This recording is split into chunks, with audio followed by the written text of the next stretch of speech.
The dust has settled, the bad guys have been defeated, and all is right with the Marvel Cinematic Universe now that Spider-Man Homecoming has finally made Peter Parker an official part of the MCU. But while Homecoming answered some questions, it posed a few more, especially with the way it ended. Here's a spoiler-filled explanation of just what the ending of Spider-Man Homecoming means.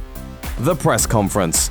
Peter turning down Tony Stark's offer of membership in the Avengers was a bit of a surprise, but it also had some hidden meaning, not to mention implications for future films. Fans of the comics probably recognize that the press conference sequence closely mirrored a similar event in the comic book version of Civil War, where Peter joins Iron Man's side and reveals his secret identity to the world. Luckily, in the movie, Peter turned down Stark's offer, because in the comics, it eventually led to a deal with the devil. Dodged a bullet there, Spidey. More importantly for film fans, Peter's non-membership in the Avengers sets up some interesting questions heading into 2018's Avengers Infinity War. Just what will Spidey's role be in the movie if he's not a member of the team? Will he have a central role, or just be relegated to a cameo? Whether he's on the team or not, here's hoping we get to see a lot more of Tom Holland's Spider-Man in the future.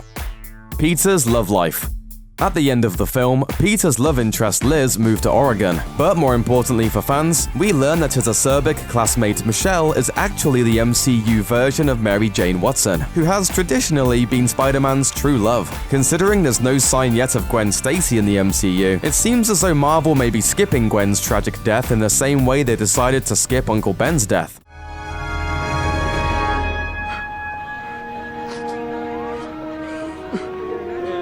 Boring! Seeing how Peter's relationship with MJ develops in future films should be interesting. The guy in the chair. One of the coolest parts of Spider-Man Homecoming was Peter's relationship with his awesomely nerdy best bro, Ned Leeds, aka his guy in the chair. One thing though, he might also become one of Spider-Man's deadliest supervillains. That's because in the comics, Ned Leeds eventually becomes a hobgoblin. And if that plot sounds a little too close to the stories in the previous Spider-Man films where Peter's best friend Harry became the Green Goblin, there's a good reason. In the comics, Hobgoblin was born when Ned Leeds found a stash of the deceased Green Goblin's weapons and gizmos. Of course, comics being comics, that was later retroactively changed. But will Ned do a heel turn in the movies and become Peter's mortal foe? We sure hope not, but we wouldn't put anything past Marvel. Those other supervillains. While the Vulture ended up in prison, it was less clear what happened to the film's other supervillains, the Shocker and the Tinkerer, but chances are pretty good we'll be seeing them in future films, especially since the mid-credits teaser hinted at the creation of the supervillain team known as the Sinister Six, which in the past has included both Vulture and the Shocker. And with the Tinkerer still out there making supervillain suits, introducing other members of the Sinister Six like the Scorpion and the Beetle should be easy. What's the big deal with the plane?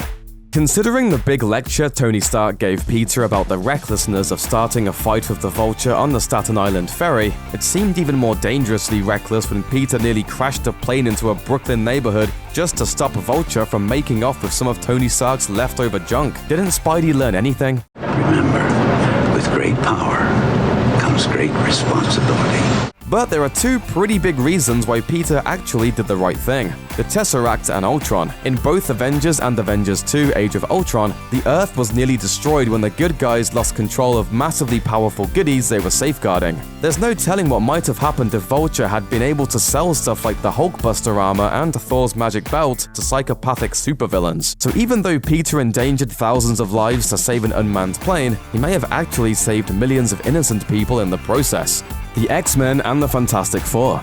With Homecoming, Marvel proved it can make better Spider-Man movies than Sony, so imagine what they could do if they teamed up with Fox to make a Fantastic Four movie. The success of Homecoming may theoretically make that possible. Right now, Fox isn't making a dime from Fantastic Four or other related properties like Silver Surfer. Even splitting the proceeds with Marvel, they'd make a lot more cash co-producing an MCU Fantastic Four film than they ever will on their own. That could spur Fox and Marvel to bury the hatchet and bring the FF, and possibly even the X-Men, into the MCU fold. And if Spider-Man can help reunite all of Marvel's heroes in one film universe, that would be his greatest feat of heroism yet. Thanks for watching. Click the looper icon to subscribe to our YouTube channel. Plus, check out all this cool stuff we know you'll love too.